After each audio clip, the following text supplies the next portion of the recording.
धन धन छत्तीसगढ़ भुइयां हृदय में बसे हे मोर। जय हो छत्तीसगढ़ महतारी पैया लागो दो। जय हो छत्तीसगढ़ महतारी पैया लागो तो। धन धन छत्तीसगढ़ भुइयां हृदय में बसे हे मोर। जय हो छत्तीसगढ़ महतारी पैया लागो दो। जय हो छत्तीसगढ़ महतारी पैया लागो तो।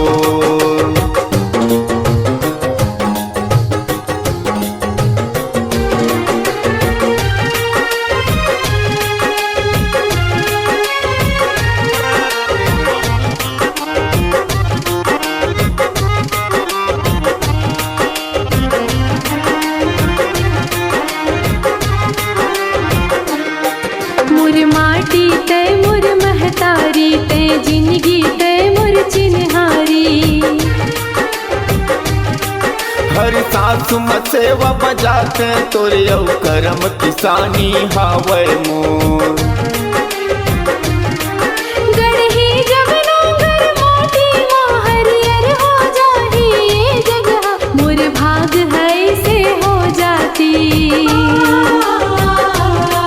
मोर भाग है से हो जाती से जीवन तोरे कामाती।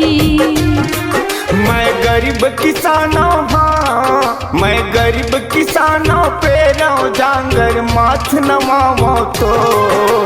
जय हो छत्तीसगढ़ महतारी पैया लागो दो। जय हो छत्तीसगढ़ महतारी पैया लागो तो।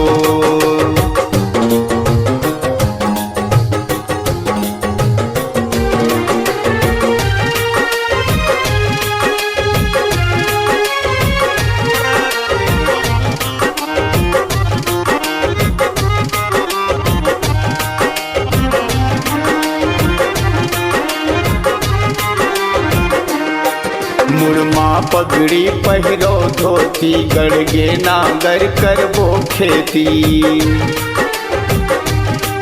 तुन छत्तीसगढ़ महतारी मोर मोर रग रग है तोरे सेती।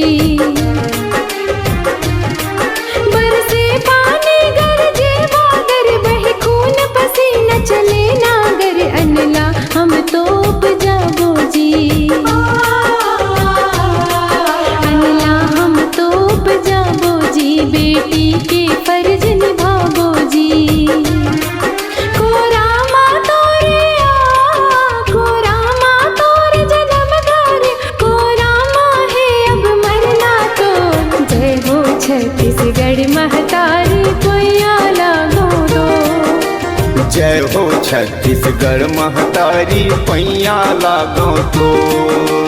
जय हो छत्तीसगढ़ महतारी पैया लागो दो। जय हो छत्तीसगढ़ महतारी पैया लागो तो। जय हो छत्तीसगढ़ महतारी पैया लागो दो। जय हो छत्तीसगढ़ महतारी पैया लागो तो। जय हो छत्तीसगढ़ महतारी पैया लागो दो। जय हो छत्तीसगढ़ महतारी पैया लागो तो।